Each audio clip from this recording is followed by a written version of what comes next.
All local, all morning. This is Fox 61, Connecticut's news station. All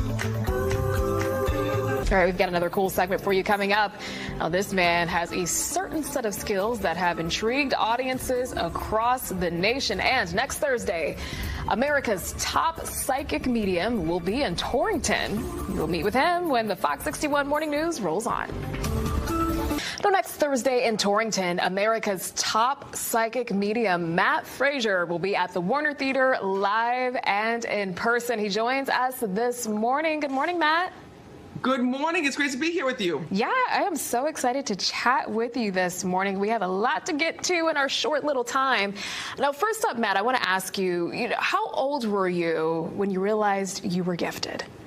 Oh my God, I gotta tell you, I grew up like that little boy from The Sixth Sense. From as long as I can remember, it started around the age of 3 that I was sensing and feeling the departed. But being so young, I didn't realize what was actually happening to me. I didn't realize that I was a psychic or that I was a medium. I literally just thought that the house was haunted or where I was going was haunted, because when I was in the area of a nearby soul or someone who had passed on that needed to deliver a message, they would just appear to me, and it would happen at random. It would happen, when I was in the schoolyard, away from my friends, souls would appear. It would happen when I was my mom was driving in the car and I'd look out the window and I'd see someone who had passed in the nearby area. And what was so interesting was that being that age, I couldn't figure out what was going on because nobody else could see them. And I bet that was interesting for the other folks, like your parents, who were listening to you. They're like, what are you talking about, babe? I don't see anything.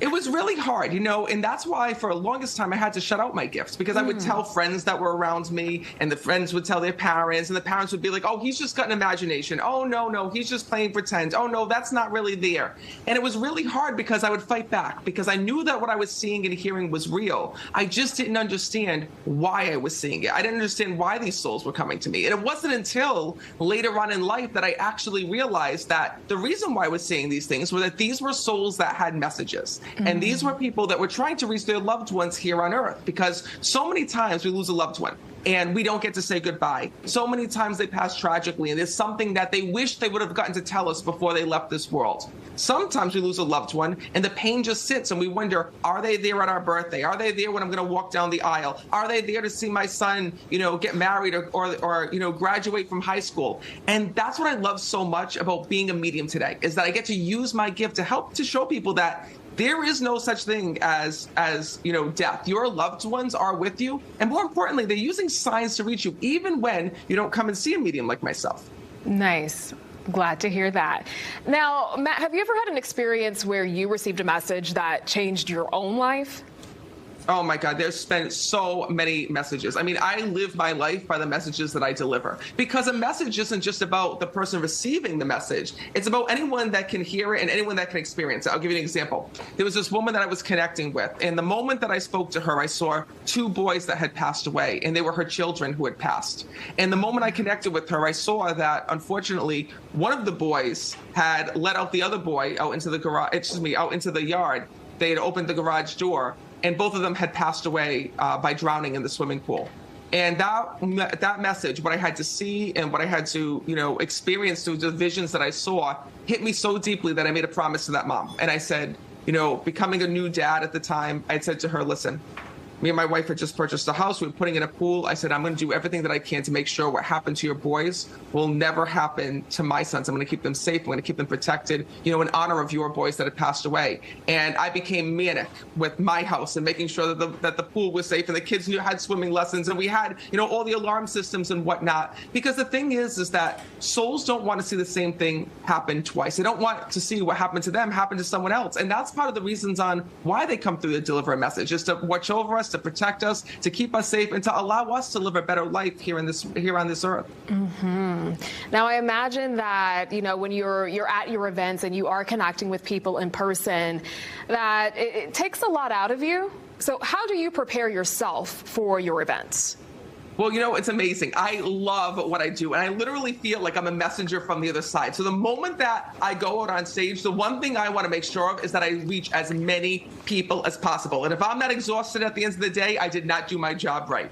So literally, when you come to the event, like in Torrington, it doesn't matter where you sit. I don't care if you're sitting way in the front, way in the back, off to the side, up on the balcony. If there's a message from your loved one, I will get it to you. So what's really amazing is that as long as you're there, you're part of the audience. It doesn't go by the seat. It goes by what soul wants to reach you, because a soul has a message for you. And when they do, they'll come through to a medium, and then next thing you know, I jump off the stage and I have to go where they lead me. So it's amazing because it literally becomes a family reunion with heaven. And I love when people come and they bring their friends and their family members with them, because one soul might have a message for that whole family, and it's life-changing because it shows us that our loved ones are always with us. They're truly not gone. And many times your loved ones will also talk about the signs they use to reach you. Signs like dragonflies, butterflies, repeating numbers, smells. There's so many ways that they're trying to get in touch with you. And most times people don't realize that their loved ones are there. But after coming to see a medium like myself, they realize one thing: their loved ones have been with them all along. Wow, that is so beautiful. Okay, now we do have to head out, but I do have a quick question for you. I know we are not face to face, but are you able to pick up on anything just from hearing my voice? Oh, yeah. I mean, right away, when I'm connecting with you, I'm also connecting with, all the souls that are in that studio. So even though we can't see one another, like right away, I just heard that there's a grandmother that's here, that's with you, that's on the other side. There's also a dog that's coming through that I'm hearing about in spirit as well. And what happens as a medium is you get these little impressions, these little quick bits of information. And even people in the studio that you're there with, I'm also hearing their loved ones as well. And that's what happens during a show. Oh, my goodness. So one of my grandmothers passed on. Rachel, her dog died, was it like 2 years ago?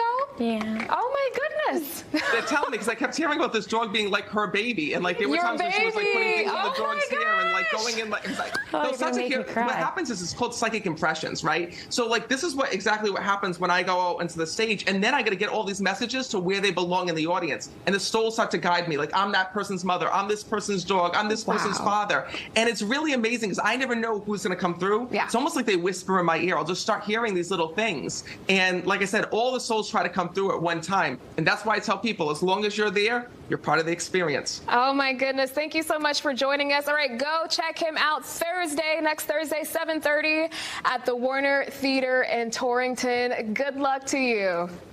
Thank you. I'm excited to be back in Connecticut. And we'll be right